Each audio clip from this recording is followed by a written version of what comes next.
Allez-y. Alors, on est tous des étudiants, sauf madame, c'est notre prof. Mais on est tous des étudiants d'une école qui s'appelle Direction RH.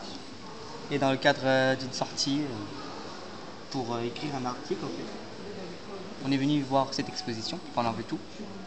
Et celle-là, c'est celle qui nous a le plus plu. Ouais. Il y a beaucoup de nouveautés, on apprend plein de trucs. On a vu la télé là-bas, qui était pas mal. Écran tactile. Ouais, l'écran tactile, la télé. Et donc là, vous êtes au comptoir de la presse, donc il y a des tablettes. Hein. Voilà, là, il y a des... Qu'est-ce que vous pouvez nous en dire de ce que vous voyez? Bah, on a accès aux informations du quotidien très facilement. Vous avez pu voir quoi comme journaux là, par exemple? Là, je suis sur le 20 minutes. D'accord. Et on a toutes les actualités du 20 minutes. Je me dis, on les prend dans le métro et là, encore plus simple.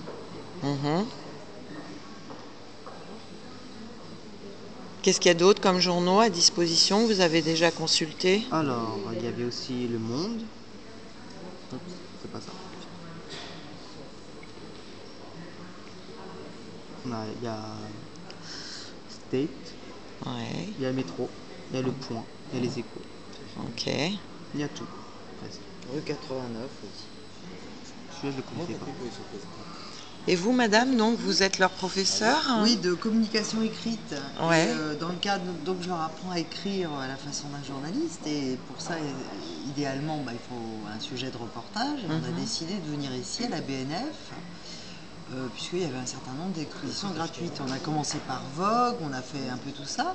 Et puis heureusement, il y a un gardien qui nous a dit qu'il y avait une exposition qui nous plairait, le labo, ça leur plairait beaucoup. Et effectivement, c'est sûr que en termes de communication écrite, nouvelles technologies, là, on voit, on a accès à un certain nombre de choses, de dispositifs vraiment, vraiment intéressants. Moi, j'aurais aimé pouvoir toucher le e-book. C'est-à-dire le e-book. Vraiment le e-book. La liseuse, hein. Ah, voilà. D'accord. Moi, c'est ça qui m'intéressait. Vous en avez une derrière vous? Je les ai vues, mais elle ne marche pas. Enfin, je ne sais pas la faire marcher. Ok. Ça m'intéresse parce que sur le plan de la technologie, c'est très différent de... Là, c'est de l'encre électronique. Tout à fait. Alors que là, ça reste une sorte d'ordinateur, avec toutes les contraintes de l'ordinateur, c'est-à-dire qu'il y a un écran... on ne peut pas lire n'importe où, etc. Alors que ça, quand ça sera au point, on pourra lire sur la plage, un bouquin partout. Et puis c'est complètement écologique, ça reste de l'encre électronique, c'est complètement différent. Moi, c'est passionnant. Et je leur racontais aux étudiants que Apple a un peu mis, comme ils ont mis la pression pour sortir la tablette, du coup, ça fait perdre un peu de temps à la liseuse. Ouais. Mais bon, on l'attend de pied ferme parce que c'est magique, ce e-book.